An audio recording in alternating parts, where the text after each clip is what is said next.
Five garden lessons I learned too late. Number one, growing variety over harmony. When I was a beginner, I grew mainly for variety. So I bought a lot of different stuff and tried throwing it together. Even though this approach gave me a tremendous amount of experience, it often led to flower beds that seemed sporadic and with colors that didn't match. And that was when the self delusion often crept in. That I preferred multicolor flower beds, that I didn't mind heights being off because I had all this variety. It really is the sunk cost fallacy that when we have used a lot of money on establishing something, we don't like to admit we might need to throw things out or that we were wrong. This brings me to the second mistake, not wanting to throw things out, focusing too much on just collecting. Fact is, you're going to buy some expensive plants off the internet that will never perform like you want them to. Most likely because pictures were off, they don't match with your climate, or you got bad information. This brings me to one crucial aspect I realized over the years as a gardener, and that is the act of essentialism. Does the plant make you happy? Does it seem off or fit right in? If the answer to all these questions is no for too many years in a row, don't be afraid to throw that plant out to make space for something that will make you happy. And this leads us to mistake number three. Mistake number three, impulse buying. When we impulse buy at garden centers, we tend to stick whatever we find into the shopping cart. Instead, I have found if you really want amazing flower beds, you need to slow things down. Visualize, draw out schematics, and have a general idea and concept with a flower bed. This creative restriction often leads to better outcomes. For example, a creative restriction might be you want to make a yellow rose bed, a scent garden, a wild prairie garden, maybe a cut flower garden. Start with an idea, visualize, and put it into paper. Then search for plants. Don't pick the plants before you know the spot for placing them, or you will quickly get a messy garden. But if you must do so, I encourage you to make a trial bed in your garden, a sandbox where you can test your impulse bought plants before finding permanent spots for them. Well, when you think about it, buying plants without knowing where to place them is like a chef buying food ingredients without knowing what he's cooking. It just ends badly. Mistake number four, if you want to bring harmony to a garden, leaf shapes, texture, vertical interest, and much more matter, just as much as the flower itself. Leaves provide the garden with its frame. Something like a nicely cut hedge or lawn makes a garden seem instantly more attractive because there is a frame for the plants to be displayed against. Leaves add substance to the garden, and for many plants, you'll be looking at the leaf more than the flower. So, really think about the leaf and the leaf shape on plants. Mistake number five, not planting in groups. When we plant in groups of three to five, we make the flower bed look more natural because nature plants things in groups.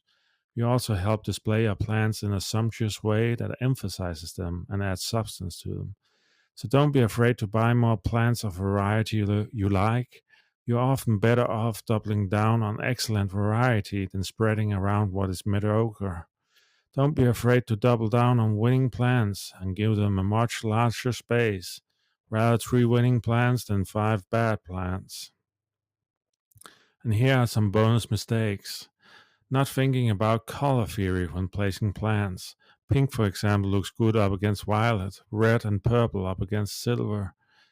Learn to use contrasting colors, but never introduce more than three colors to a flower bed.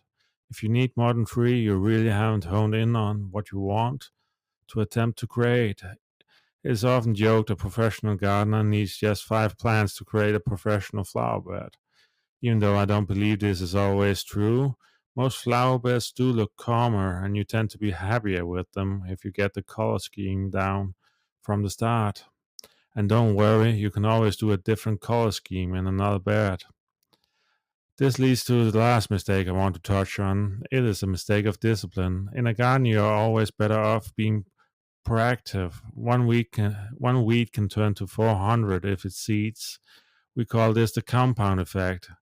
That is why you need to get away from the mentality of cleaning a garden towards the mentality of keeping a garden. If you just walk a short walk each morning or each evening and pick up all the weeds you find, you'll never truly be so far behind the garden it feels like a punishment. You will use the compound effect positively and not against yourself with interest on interest like a bad bank loan. To make the garden an extension of how you live and not something that happens every 14 days and causes great stress. Make it playful and fun so you have something to do out there and want to go check it out. This also leads me to the next point. No garden is maintenance free. There's no lazy form of gardening. If you want an amazing garden, there's no magic pill, no miracle cure. Doesn't matter what you do, if the weed can land there, it'll find a way to grow there. This leads to an aspect not many consider, but I hope makes sense. Maintaining a garden is not just about how quickly the weeds grow, but how easily they are to remove. If you put in all these stones and weed barrier fabrics, you might find many tools hard to use and have to resort to hand weeding, making the process so difficult your maintenance free flower bed never gets done. In short, if you don't plant stuff, God will. So oftentimes you're better off finding companion plants you can ally with to keep the bad plants at bay and what you don't want. Just remember, many ground covers act like weeds, ivy, for example, but others, like geraniums, are more benign. So don't allow a bigger weed in the garden than the one you already got. Fighting fire with fire rarely ends well. And my last recommendation is don't underestimate healthy soil. For most gardeners, soil is an afterthought, but for most professional gardeners, soil quality is extremely important. Bad soil is like a painter having a whole canvas. The plant might be good, you might be a good gardener, but without the right raw material, don't expect amazing results. And finally, don't worry about mistakes. You grow as a gardener by continuous experience. It is really one of the few things that are hard to just read about. Plants have their own nature, and often only by growing them do you realize how they act. But please do listen to gardeners further ahead of the journey when they tell you to avoid certain plants that act like weeds. Hope you enjoyed these tips and feel free to subscribe and follow so you don't miss the next ones.